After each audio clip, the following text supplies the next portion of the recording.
ನಮಸ್ಕಾರ. ಇಲ್ಲಿ ಹಂಸ ಅವ್ರದ್ದು ಒಂದು ಡ್ರಾಮಾ ನೀವು ನೋಡ್ತಿದ್ದೀರಾ. ಈಗಾಗಲೇ 2-3 ದಿನಗಳಿಂದ ಇದೇ ವಿಚಾರವಾಗಿ ನಡೀತಿರೋಂಥದ್ದು.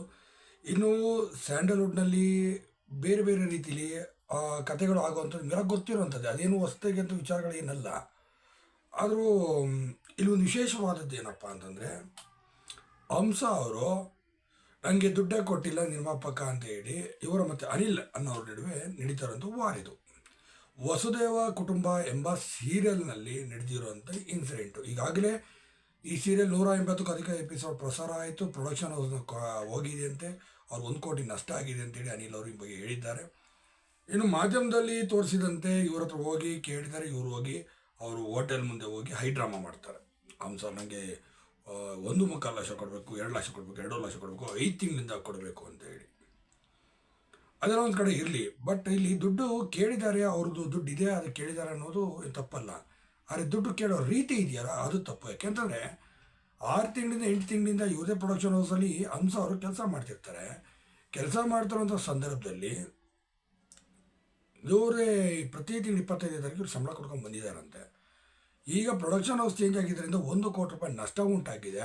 ಆ ಕಾರಣಕ್ಕಾಗಿ ನನಗೆ ಕೊಡೋಕ್ಕೆ ಸಾಧ್ಯ ಆಗ್ತಿಲ್ಲ ಅಂತೇಳಿ ಹೇಳಿರೋದು. ಬಟ್ ಕೊಡಲ್ಲ ಅಂತ ನಾನು ಹೇಳ್ತಿಲ್ಲ, ಕೆಲವು ದಿನಗಳ ಸ್ವಲ್ಪ ಟೈಮ್ ಕೊಡಿ, ನಾನು ಕೊಡ್ತೀನಿ ಅಂತ ಹೇಳಿದ್ದಾರೆ ಅಂತ ಅನಿಲ್ ಹೇಳ್ತಿದ್ದಾರೆ.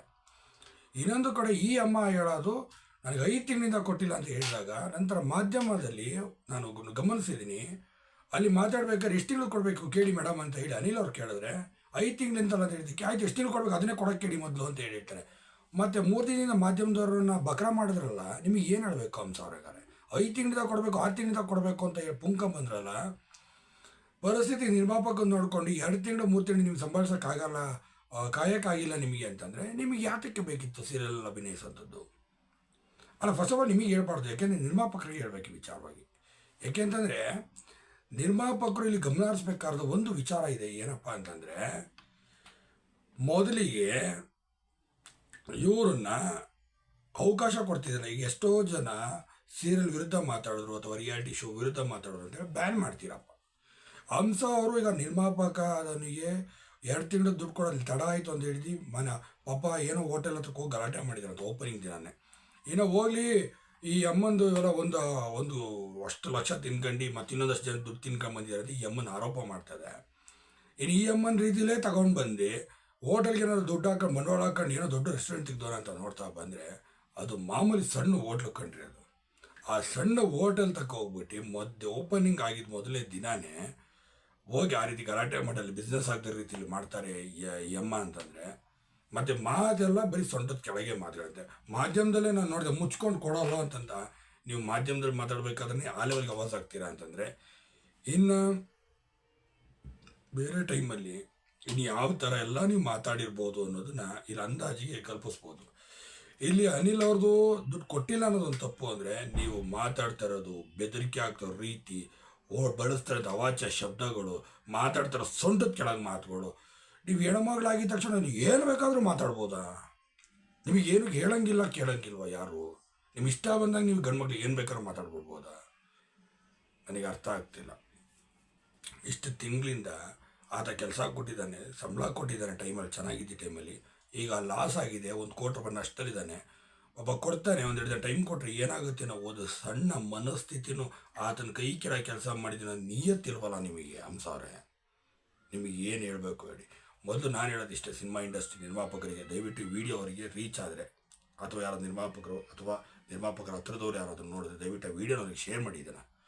ನಾನು ಹೇಳೋದಿಷ್ಟೇ, ಏನಪ್ಪ ಅಂತಂದರೆ ಈ ಥರ ಮನಸ್ಥಿತಿ ಇರೋಂಥವ್ರು ಒಬ್ಬ ಇವತ್ತು ಈ ನಿರ್ಮಾಪಕಂಗಾಗಿರೋದು ನಾಳೆ ಇನ್ನೊಬ್ಬ ನಿರ್ಮಾಪಕಂಗಾಗುತ್ತೆ ಈ ಅಮ್ಮನಿಂದ. ಹಾಗಾಗಿ ಇಂಥವನ್ನೆಲ್ಲ ಬ್ಯಾನ್ ಮಾಡಿಬಿಡಿ, ಸುಮ್ಮನೆ ಇಟ್ಕೊಳಕ್ಕೆ ಹೋಗ್ಬಿಡಿ ಸೀರಿಯಲಲ್ಲಿ. ಇನ್ನು ಈ ಸೀರಿಯಲ್ ಅಲ್ಲ, ನಂಗೆ ಮತ್ತೊಂದು ಸೀರಿಯಲ್ ಅವಕಾಶ ಇದೆ, ಮತ್ತೊಂದು ಸೀರಿಯಲ್ ನನಗೆ ಇದಿದೆ ಅನ್ನೋ ಕಾರಣಕ್ಕೆ ದುರಾಂಕಾರದಲ್ಲಿ ಈ ನಿರ್ಮಾಪಕನಿಗೆ ಅವಾಚ್ಯ ಶಬ್ದದಿಂದ ಮಾತಾಡಿರೋದಂಥದ್ದು ಈ ಅಮ್ಮ. ಅದು ಸ್ಪಷ್ಟವಾಗಿ ಅರ್ಥ ಆಗುವಂಥದ್ದು. ಹಾಗಾಗಿ ನನ್ನ ಒಂದು ಸಣ್ಣ ಇದು ವಿನಂತಿ ಏನಪ್ಪ ಅಂತಂದರೆ, ಈ ಅಮ್ಮನ್ನ ಸಂಪೂರ್ಣವಾಗಿ ಸಿನಿಮಾ ಇದರಿಂದ ಬ್ಯಾನ್ ಮಾಡಿಬಿಡಿ, ಸೀರಿಯಲ್ ಇಂಡಸ್ಟ್ರಿಯಿಂದ ಬ್ಯಾನ್ ಮಾಡಿಬಿಡಿ.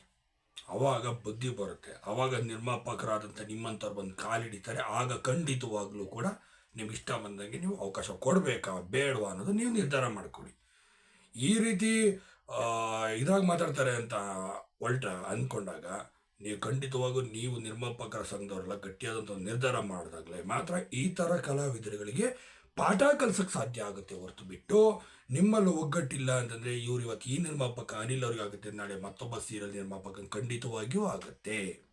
ಹಾಗಾಗಿ ಯಾಕೆಂದರೆ ನಾನು ಕೂಡ ಸಿನಿಮಾ ಇಂಡಸ್ಟ್ರೀಲಿ ನಾನು ನಟನೆ ಶಾಲೆಗಿರ್ಬೋದು, ಅವಕಾಶಗಳಿಗಾಗಿ ತಿರುಗಿರೋದು ಇವೆಲ್ಲ ನಾವು ನೋಡಿರೋವಂಥದ್ದು. ಸಿನಿಮಾದವ್ರನ್ನ ನಾನು ಭಾಳ ಹತ್ರವಾಗಿ ಕೆಲವ್ರನ್ನ ನೋಡ್ಬಿಟ್ಟಿದ್ದೀನಿ. ಅಲ್ಲಿ ಯಾವ ಥರ ಇರುತ್ತೆ ಮನಸ್ಥಿತಿಗಳು, ಹೇಗಿರುತ್ತೆ ಅನ್ನೋದಕ್ಕೆ ಬೇಕಾದ್ರೆ ಇವನು ಬೆಳೆಯೋದಕ್ಕೋಸ್ಕರ ಇನ್ನೊಬ್ಬನ ತುಳಿದು ಕೂಡ ಬದುಕ್ತಾರೆ. ಬೇಕಾದ್ರೆ ಆತನಿಗೆ ಅವಕಾಶ ಅಲ್ಲ, ಲೈಟ್ ಬಾಯ್ ಕೆಲಸ ಸಹ ಸಿದ್ಧ ರೀತಿಯಲ್ಲಿ ನೋಡ್ಕೊಳ್ಳೋಂಥ ಶಕ್ತಿನೂ ಕೂಡ ಒಬ್ಬ ಸಾಮಾನ್ಯ ಕಲಾವಿದಂಗಿರುತ್ತೆ. ಅಂದರೆ ನಿರ್ಮಾಪಕರಾದ ನಿಮಗೆ, ಪ್ರೊಡಕ್ಷನ್ ಅಂತ ನಿಮಗೆ ಎಷ್ಟೇನೋ ಚಾನ್ಸಸ್ ಇರೋಲ್ಲ, ಅದನ್ನು ಸರಿಯಾದ ರೀತಿ ಬಳಸ್ಕೊಡಿ. ದಯವಿಟ್ಟು ಇದು ನಿರ್ಮಾಪಕಂಗೆ ಇವತ್ತು ಇವರಿಗಾಗಿದೆ ಅನಿಲ್ ಅವ್ರಿಗೆ, ನಾಳೆ ನಮಗಲ್ವಲ್ಲ ಆಗಿರೋದು ಅಂತ ದಯವಿಟ್ಟು ಆ ಮನಸ್ಥಿತಿಯಲ್ಲಿ ದಯವಿಟ್ಟು ಆ ನಿರ್ಮಾಪಕರು ಇರಬೇಡಿ. ಖಂಡಿತವಾಗಿಯೂ ನೀವು ಪಾಠ ಕಲಿಸ್ಬೇಕು ಅನ್ನೋ ಮನಸ್ಥಿತಿಲಿ ಇದ್ದರೆ ಖಂಡಿತವಾಗಿ ಈ ರೀತಿ ಪಾಠ ಕಲಿಸೋಂಥ ಕೆಲಸ ದಯವಿಟ್ಟು ಮಾಡಿ. ಧನ್ಯವಾದ.